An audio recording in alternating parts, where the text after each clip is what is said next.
Hello বন্ধুরা, আসসালামু আলাইকুম। ওতে রান্না চ্যানেলে তোমাদের স্বাগত। আজকে তোমাদের সাথে শেয়ার করব খুব সহজে বেগুন আলু দিয়ে একটি নিরামিষ ঘাটি রান্না রেসিপি।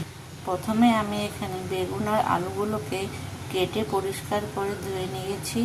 বেগুনগুলো আমি কিউব কিউব করে কেটে নিয়েছি আর আলুগুলো কুচি কুচি করে কেটে নিয়েছি। যেভাবে আলু ভাজির আলুগুলো কেটে নিই সেইভাবে আলুগুলো কেটে নিয়েছি। বেগুনের ঘাটি করার জন্য আমি এখানে এই বেগুনগুলো নিয়েছি। এরপরে একটি পাতিলে আমি বেগুন আর আলুগুলো ঢেলে নেব।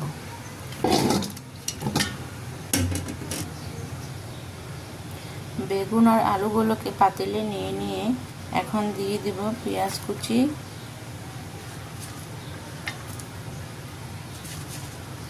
কাঁচামরিচ কুচি।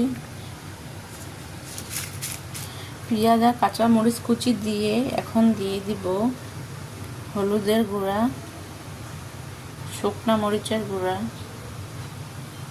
1 চামচ পরিমাণ আদা রসুন বাটা, স্বাদ মতো লবণ,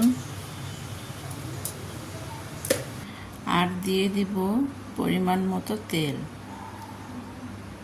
এখন এটাকে ভালো করে হাত দিয়ে মেখে নেব। হাত দিয়ে ভালো করে মেখে নিয়েছি। এখন দিয়ে দিব সামান্য পরিমাণে পানি।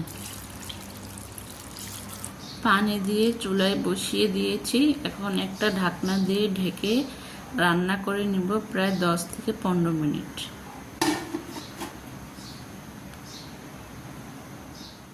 ফিরে এলাম 10-15 মিনিট পরে। এখন ঢাকনাটা তুলে নেব। ঢাকনাটা তুলে নিয়ে আলু আর বেগুনগুলোকে ভালো করে নেড়ে চেড়ে নেব।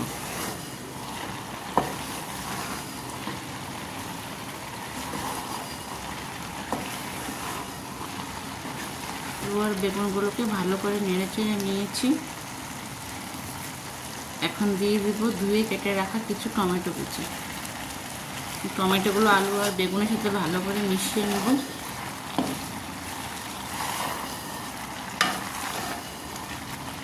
আবার ঢাকনা দিয়ে ঢেকে রাখবো প্রায় 5-6 মিনিট। 5-6 মিনিট পর ঢাকনাটা তুলে নেব। ঢাকনাটা তুলে নিয়ে আলু, বেগুন আর টমেটোগুলো ভালো করে কষিয়ে নেব।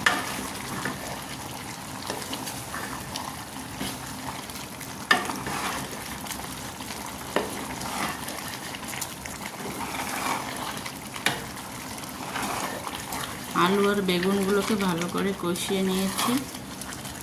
এখন দিয়ে দেব সামান্য পরিমাণে পানি।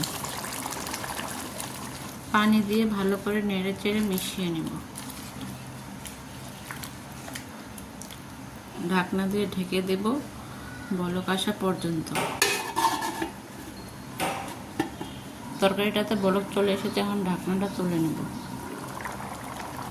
ঢাকনাটা তুলে নিয়ে আরেকটু ভালো করে নেড়ে ছেড়ে দেব। সবশেষে দিয়ে দেব ভেজে রাখা জিরে গুঁড়ো আর ধনিয়া পাতা কুচি। ধনিয়া পাতা আর জিরার গুঁড়ো ভালো করে নেড়ে চেড়ে মিশিয়ে নেব।